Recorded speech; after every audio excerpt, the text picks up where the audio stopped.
Chapter 18, Bridegroom of Blood. The first chapters of the book of Exodus tell the story of the grinding oppression of God's people in the land of Egypt under the heavy hand of Pharaoh. We are gripped by the captivating story of Moses, who escaped the death decree of Pharaoh in a floating basket, only to become a member of Pharaoh's extended household as a prince of Egypt. What destiny awaited Moses after cheating certain death and finding entrance into the corridors of power? For 40 years he is groomed to be the next Pharaoh, and he is perceived by the Egyptians as having the skill and capability to become a great leader for their nation. But Moses never forgets his heritage and, aware of the persecution of his people and cognizant of his special destiny, steps into a position to save God's people by killing an Egyptian slave master. This violent move on the part of Moses required him to flee into the desert and into apparent oblivion. For 40 years he cared for sheep and learned the tender skills of a shepherd.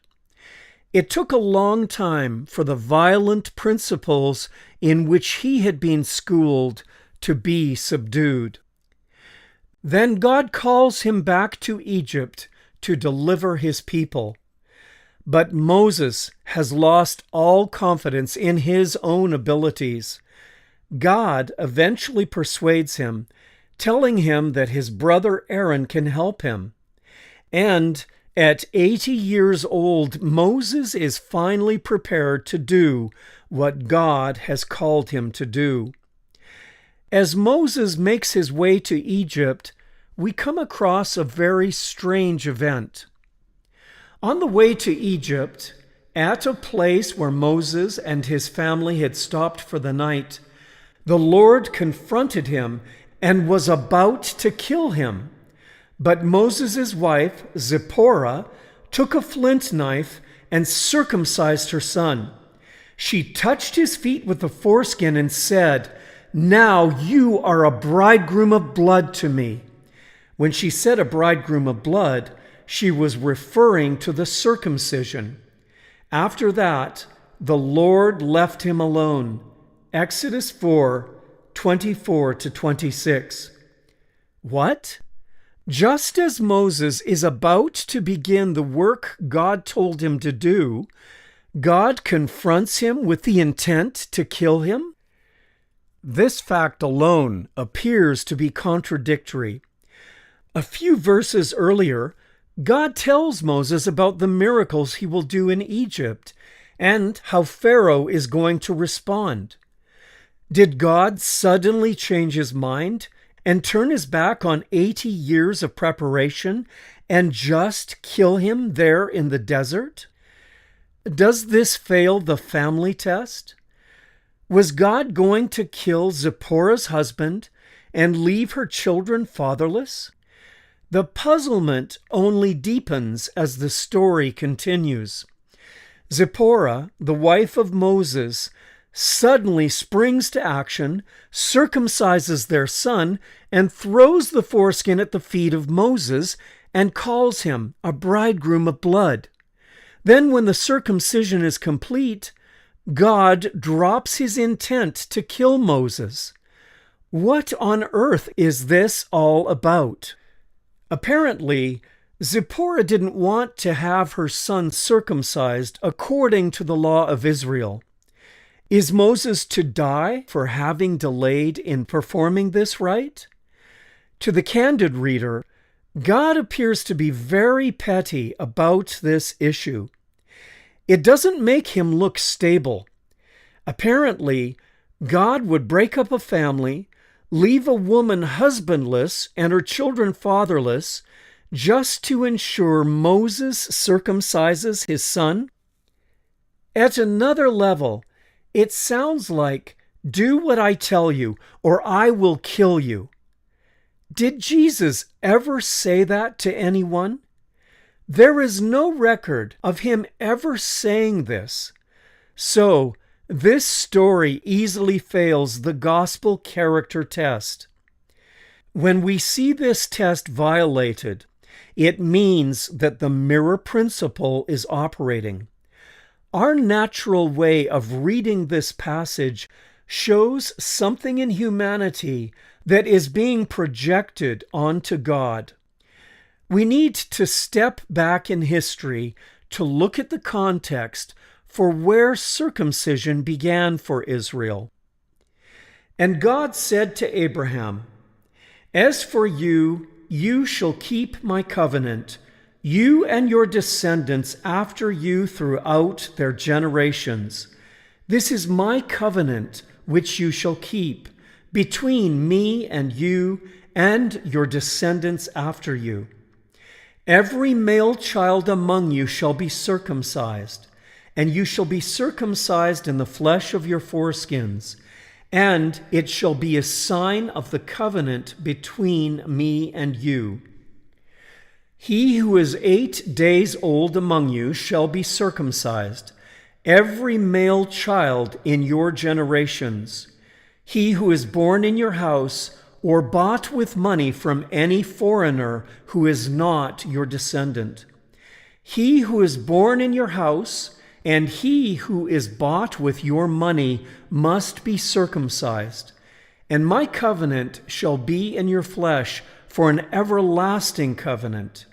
And the uncircumcised male child who is not circumcised in the flesh of his foreskin, that person shall be cut off from his people. He has broken my covenant." Genesis 17, 9-14. Circumcision was given as a sign of the covenant God was making with Abraham. The covenant God made with Abraham was that he would make Abraham a great nation, and that his children would be as numerous as the stars of heaven. When God first spoke to Abraham about this, Abraham simply believed what God said, and Abraham was accounted righteous as a result. Circumcision came later as a visual symbol of that promise. Then he brought him outside and said, "Look now toward heaven, and count the stars if you are able to number them." And he said to him, "So shall your descendants be." And he believed in the Lord, and he accounted it to him for righteousness. Genesis 15, 5-6. Now, is this blessing only for the Jews, or is it also for uncircumcised Gentiles? Well, we have been saying that Abraham was counted as righteous by God because of his faith. But how did this happen? Was he counted as righteous only after he was circumcised, or was it before he was circumcised? Clearly, God accepted Abraham before he was circumcised. Circumcision was a sign that Abraham already had faith, and that God had already accepted him and declared him to be righteous, even before he was circumcised. So Abraham is the spiritual father of those who have faith but have not been circumcised. They are counted as righteous because of their faith. Romans 4, 9-11. If Abraham was considered righteous by God for his faith, then why did God need to give Abraham a sign? But Abraham replied, "O sovereign Lord, how can I be sure that I will actually possess it?" Genesis 15:8. When God promised Abraham a great nation, he simply believed. When God promised to give him all the land to go with it, Abraham asked for some indication that this would happen. Why did he ask for this?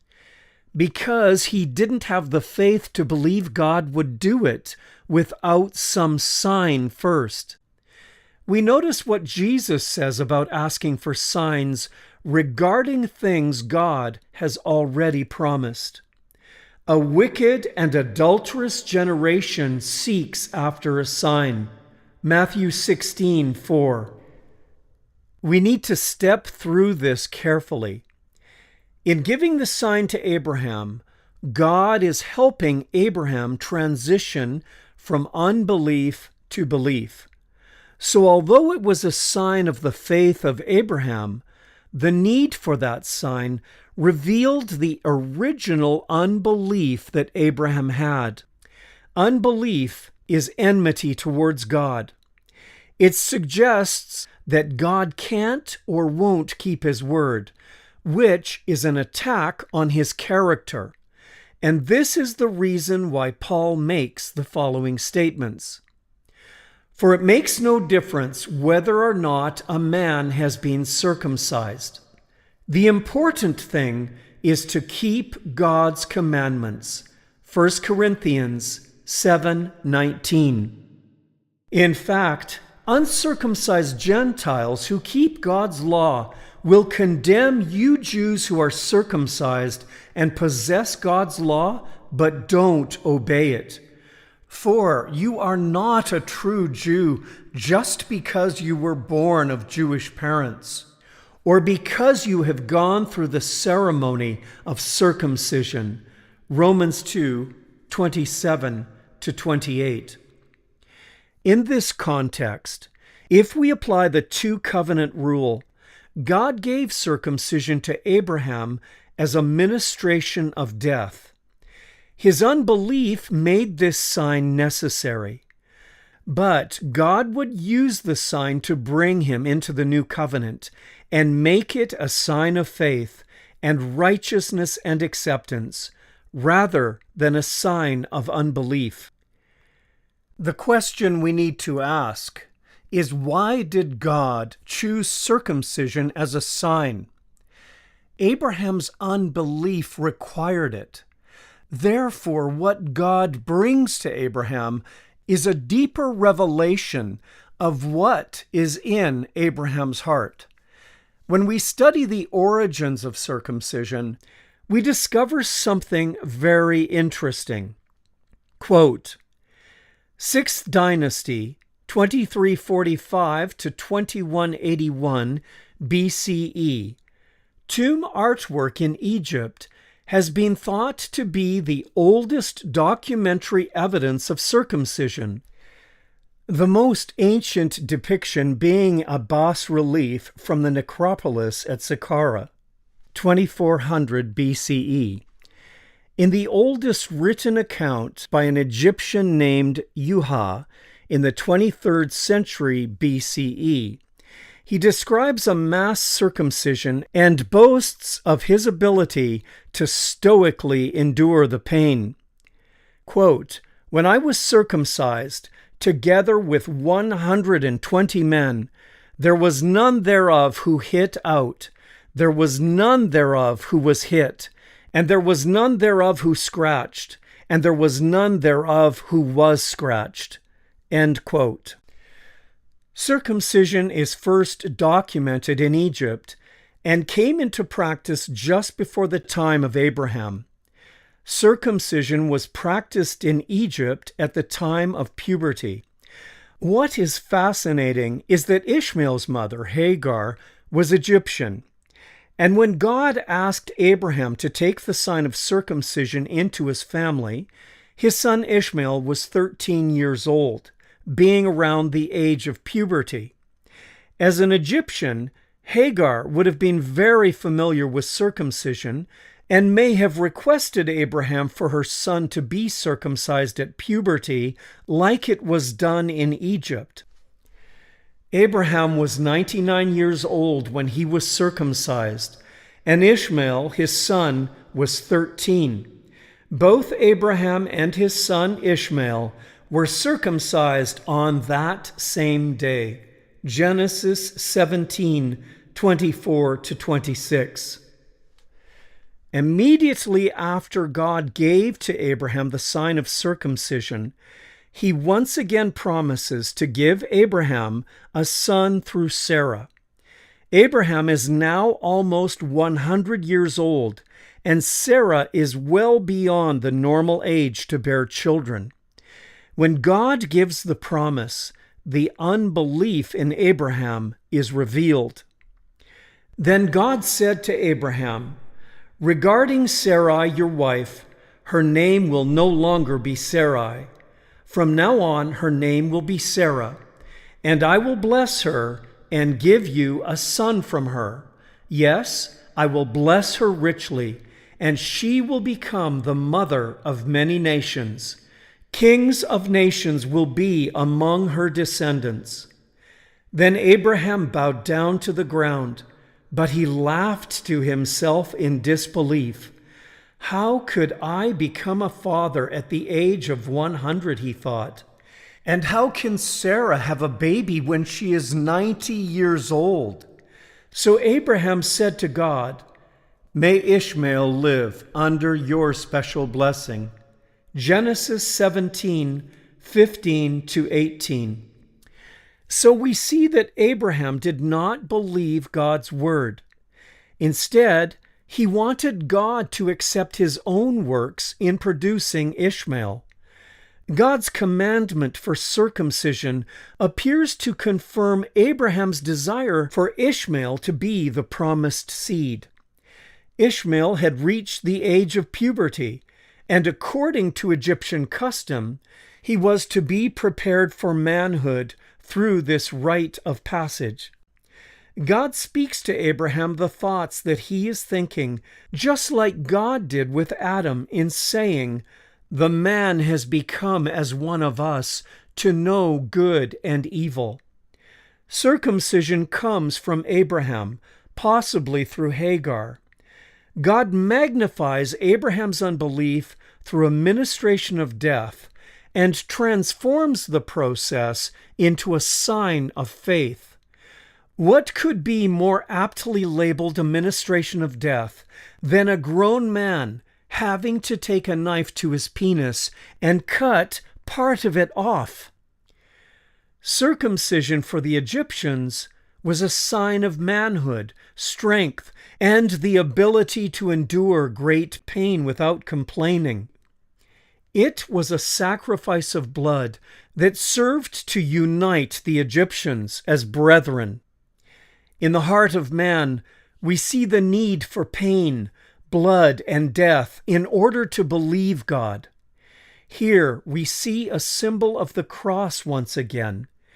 Here again is man's enmity towards God in his belief that God needs man afflicted first before he will accept us. But God works with our warped ideas and transforms this symbol into a life-saving gift to the world. In this context, we see that just as it is impossible for men to come into the forgiveness of God without accepting the death of the cross, so in the time of Abraham leading up to the cross, it would be impossible for men to accept God's forgiveness without being circumcised. Therefore, whoever was not circumcised would be cut off from the chosen people. Circumcision became the path to life. Once again, none of this reflects God's thoughts. They are men's thoughts, and God meets men where they are to save them. This is the reason why Moses had to circumcise his son.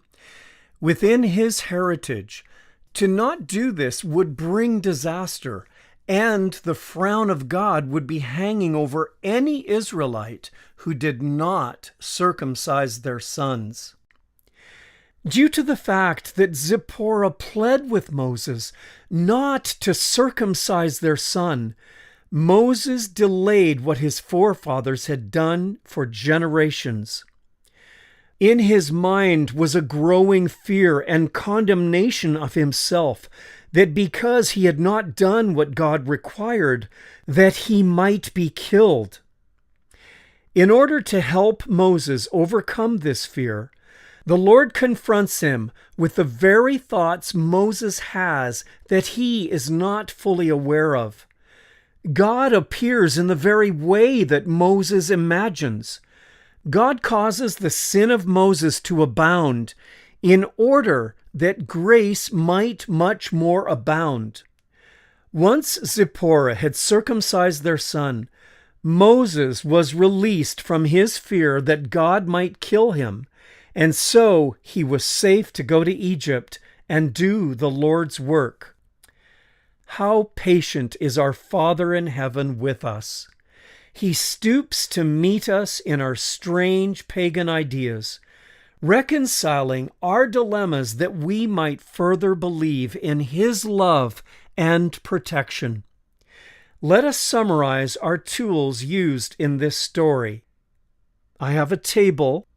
The left column is titled Tools, and the second column on the right is titled Application. I will be reading from left to right. Tools. Number 1. Family. Application. The family of Moses was to be deprived of a husband and father to satisfy the requirement of circumcision. This suggests a major issue. As a father, if God wanted his children circumcised, why couldn't he have created them that way? Why take a knife to one of the most sensitive parts of the body and inflict pain? Tools. Number 2. Gospel character. Application. Jesus never threatened to kill anyone for not being circumcised.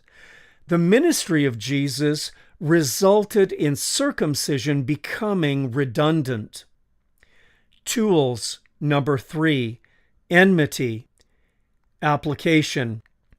Moses feared God would harm him for failure to do what he knew to be right. Tools. Number 4. 2 mirrors. Application. God surfaced the thinking of Moses by appearing to him in the manner in which Moses imagined. This pressed Zipporah to do the required deed. But her words indicate she did not do it willingly, but under duress. Tools. Number 5. Angel hedge. Application. Not applicable to this story. Tools. Number 6. Earth curse. Application. Not applicable to this story. Tools. Number 7. Projection. Application. By Moses imagining that God would kill him or let him be killed in Egypt, he was projecting human thinking onto God of believing in a death penalty for disobedience. Tools. Number 8. 2 covenants. Application. God, or more likely an angel appearing to Moses, was a ministration of death for Moses. It confronted him with his own thoughts to resolve the fear in Moses. Tools. Number 9. True cross. Application. Christ is pierced by the thought that Moses believed God would kill him for this.